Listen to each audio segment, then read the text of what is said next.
Hey guys, it's Carnifex with another Nerd This video on Shadow of War Mobile. I know it's been a while. Sorry. And you might be asking yourself, hey Carnifex, where'd you get those glasses? Why do you need glasses now? Well, I've had glasses for a while. I don't need them for normal things, but particularly when I'm spending an extended period of time staring at screens. And I have been a little bit today because, as you might, got a mirror. As you might be able to see on my shirt, I was at the Summoners War World Arena Finals earlier today, and so I've been staring at my phone already a lot today. And now I'm going to be staring at my computer screens doing this, so my eyes are just kind of feeling a little sore already. So that is far more than you needed to know about why I have glasses. Here we are. So going over Orc tribe ability rankings, and then we're going over your Orc army composition. So for Orc tribe ability rankings, let's just go ahead and jump in on that sucker. Pop. Okay, so you can see I have it separated into two categories: your tanks and your DPS.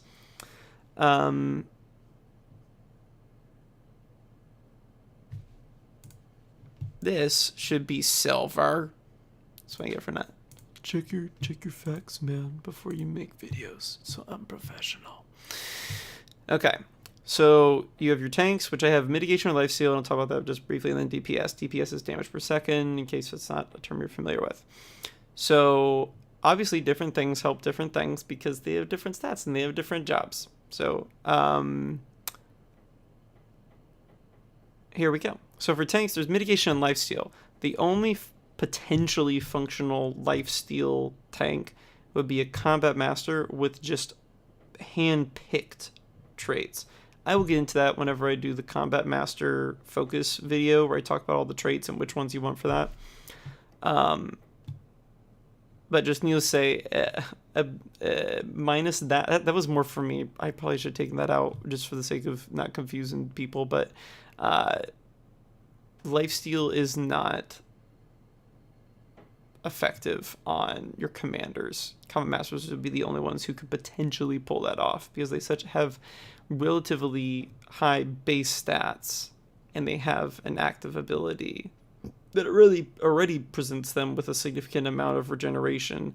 Could enhancing that and adding some other, anyway, for them, the Ground Hunter would be the only one that will work on that lifesteal one. But so we're talking pretty much commanders, right, for your tanks. Cursed Aura and Ground Hunter, essentially you want one of each, right? You can see I have two commanders listed there for battle. I mean, you can have whatever composition you want. I'll get into the reasons why I have my composition in just a second here.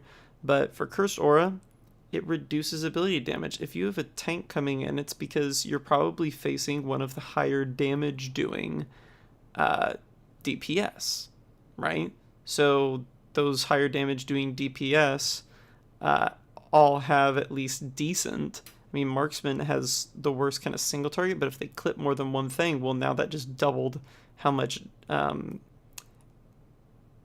attack is going out. Obviously, the mitigations are different to the extent to where it's not necessarily doubling, or it's more than doubling, depending on what was the target. But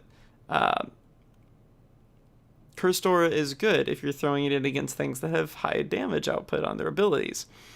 And then Ground Hunter. So here's a way to think about, so mitigation, right? I mean, that's kind of like a big-ish word. It's a simple way to think of it is you're reducing the damage output that gets sent out by your enemies. One way you can do that is by reducing attack of enemies, by boosting defenses of yourselves. Another way you can do it is by making them die faster so they get out fewer attacks which hurt you. So Ground Hunter is actually really effective because Ground Hunter, right, operates independent of your target, your orc stats. It's entirely based off the target's enemy the enemy's maximum HP. So if it's a tank who has 50,000 HP, right, it's going to do 5%. If it's facing a DPS with 25k HP, it's it's going to do 5% of that. So it's certainly, Ground Hunter is certainly more effective against higher HP targets. But what's nice about putting it on tanks is that does a commander using Ground Hunter outputs the same amount of bonus damage as a marksman does. And marksmen's have much higher general output. So because it's essentially a flat rate based off the enemy's HP, you're not applying a multiplier to a low stat, because it didn't matter which unit it was always going to do the same, because it's the same enemy which has the same maximum HP. Healer's Bane, you want to have a couple orcs with Healer's Bane. I would say to not have it be your tanks, because I want to keep my battle crew as tidy as I can, and that means I want to have 2 commanders, and I want 1 Ground Hunter, I want 1 with Cursed Aura. So I would say you should put it on a DPS, but having 1 Healer's Bane commander wouldn't be terrible. Barbed Armor. So I mean, I have a commander who's like, I think level 30 and 3-star, because right off the bat I'm like, oh, Barbed Armor, that makes sense. I have a tank taking damage, it outputs damage. And I read it, I knew how it worked, but I guess it just didn't kind of capture the gravity of how it worked, because Barbed Armor, 1, doesn't do anything against abilities. And 2, it doesn't do anything to basic attacks from ranged units. So your marksmen and your tricksters, right? 2 of the only... the 2 ranged units, one of whom I think marksmen are the most dangerous orc champions to fight. Trackers are up there too. If basically you're kind of going for the 3-star clear, the marksmen and the trackers are the ones that are most likely to, interrupt that. It doesn't reflect any damage, because Barbed Armor only reflects basic attack melee damage. And if it's reflecting commander damage, whatever, enemy commanders aren't doing that much.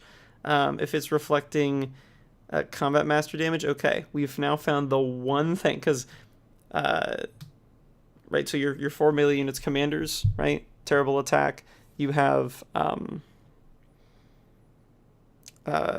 trackers who, yes, they have high basic attack, but you're not getting anything out of that ability damage. So, you have destroyers who have just abysmal attack, so you're not reflecting that much. Combat masters put out decent attack. Combat masters are melee. You still don't get anything from their ability, but certainly the class where Barbed Armor is most effective is against enemy combat masters.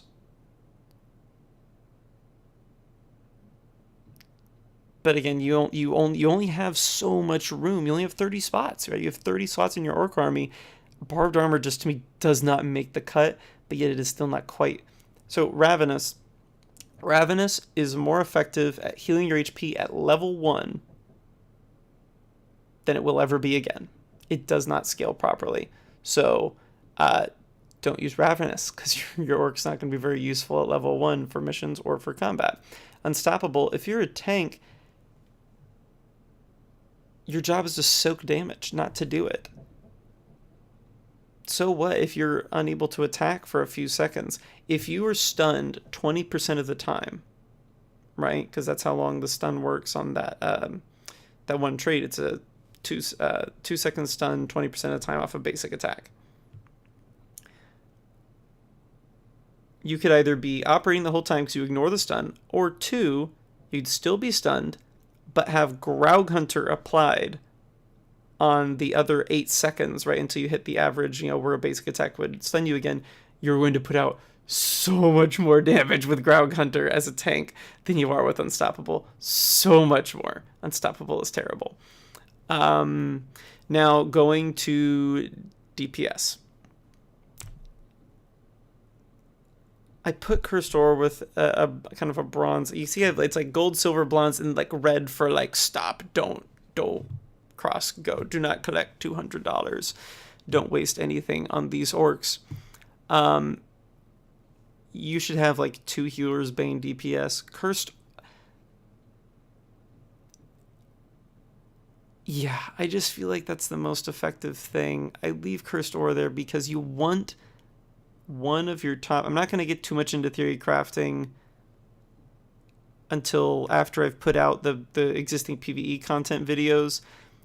There is a way in which maybe Cursed Aura is better, but it's just such a stretch for it. There's so many things that it's contingent on. You want 1 or 2 for PvE content on Healer's Bane, and the rest you want Graug Hunter, and really it's kind of wrong other than that. These are just so much more wrong.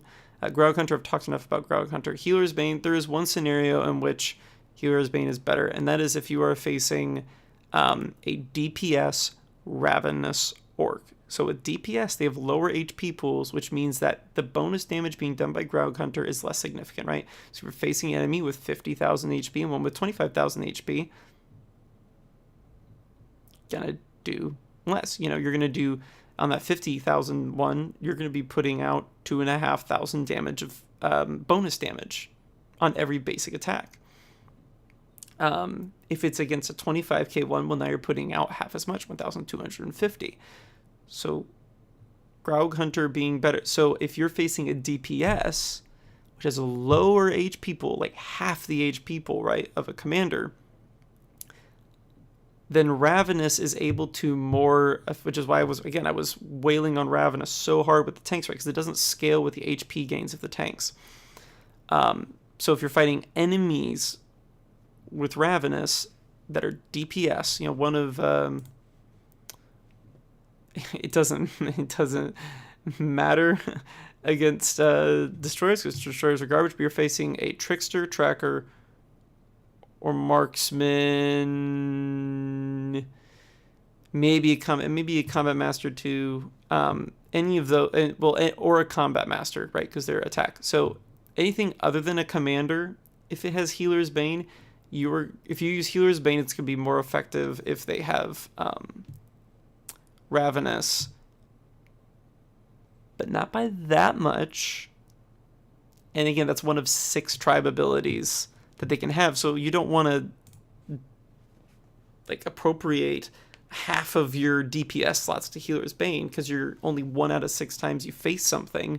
1 out of 6 times you face something, Graug Hunter is more effective at reducing damage than Healer's Bane is, and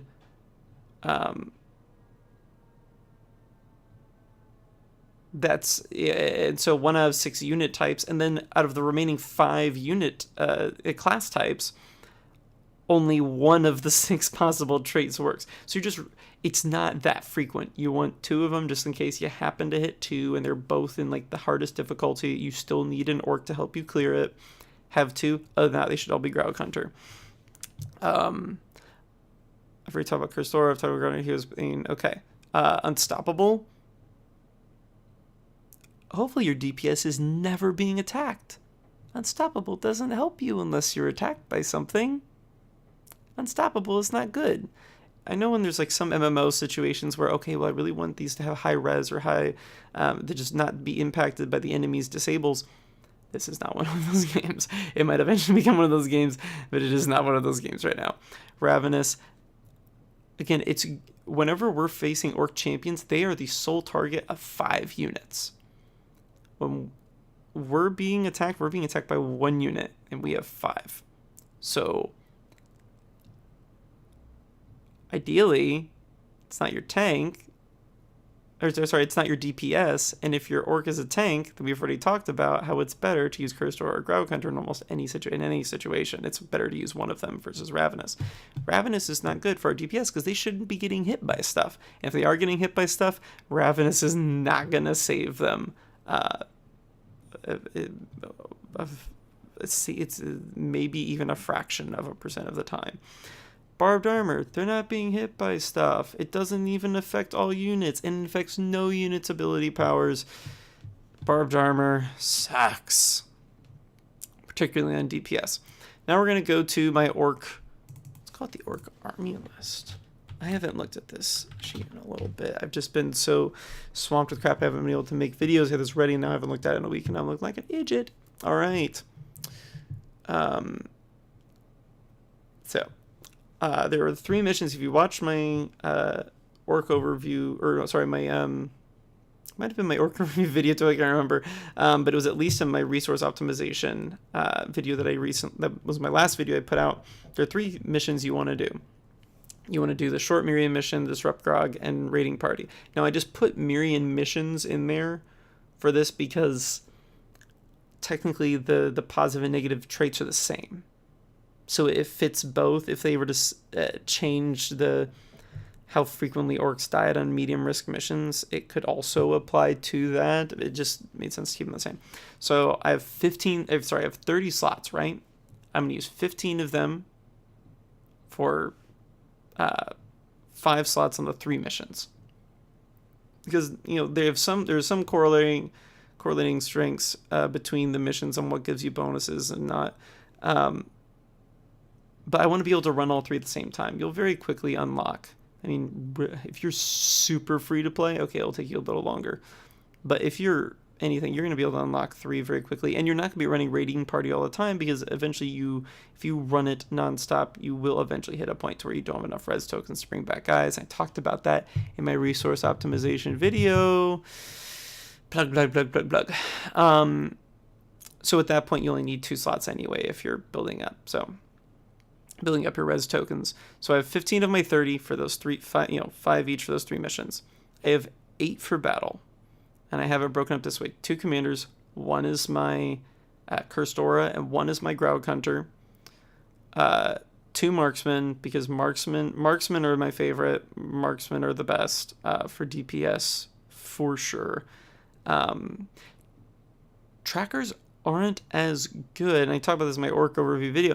But I just seem to get a ton of trackers with great traits.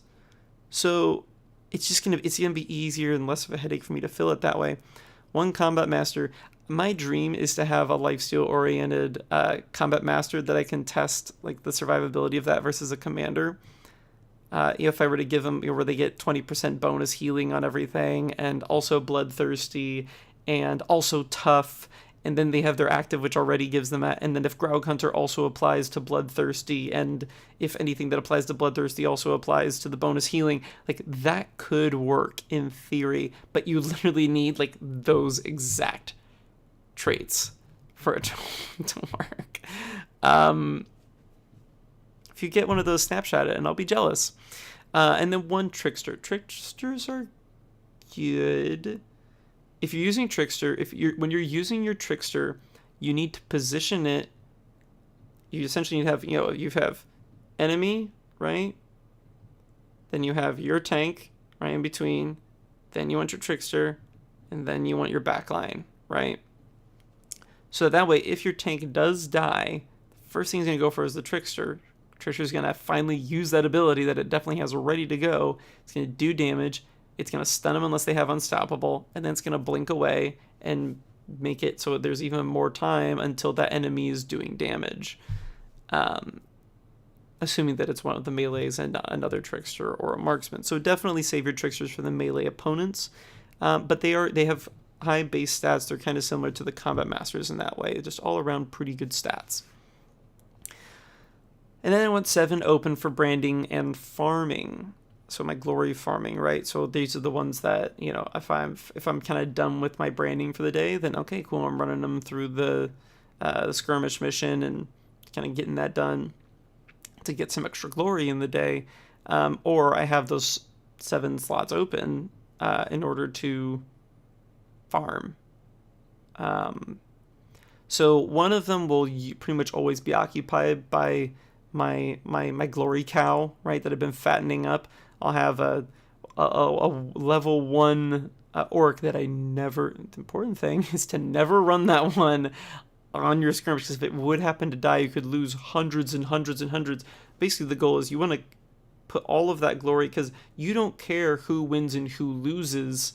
I always start with the overlords and then the captains, so that it's almost certainly going to be overlords than the war chiefs and the captains, because that way it's almost certainly going to be a captain's left, and captains are slightly less likely to win than overlords because they just have that lower power rating. But you really don't care who loses until you're actually fighting with the orc that you want to win. So I have just these crappy orcs. The only fight that my orc that I want the glory to go to fights is the last one, and it's the one that puts them over in order for them to be promoted. So I have one like my, like my glory cow, right, that I'm fattening up, and then I'll have 6 slots open. And I'll brand a bunch, and that's because usually I only run... I'm running a little bit more during the Saruman event to get, although my first pull was garbage, I got no shards, no purples, no purple runes. Stupid. But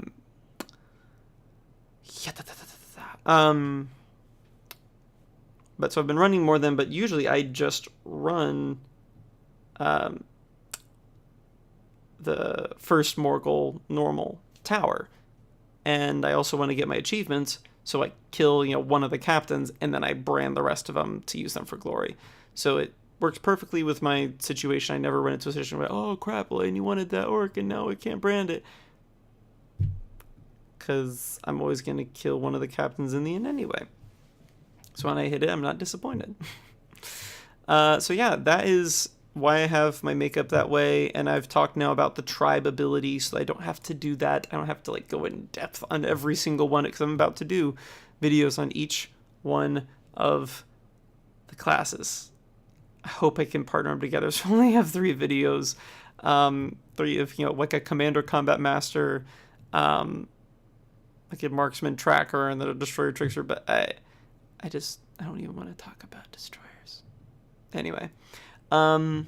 Yeah, thanks for tuning in. I hope you understand why those certain abilities are better than others. It is kind of unfortunate that it's pretty much the game of, you have a tank with Christora, and then after that you want Grog Hunter and a couple Healer's Banes for very abnormal situations. But it is what it is what they handed us, and we want to make the most of that.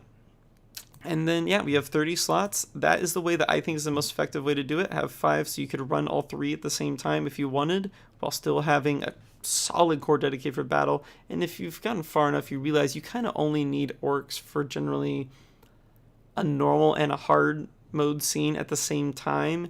And if you're running more than a couple of those, you can still run them a couple times in a day. You just might have to wait a while. You couldn't do it all in one hour chunk. So yeah, I hope that all makes sense, and look out for some more videos. I will probably still be wearing this shirt on the next one, because I think I'm just going to be here for a little bit. All right, well, I'll see you next time.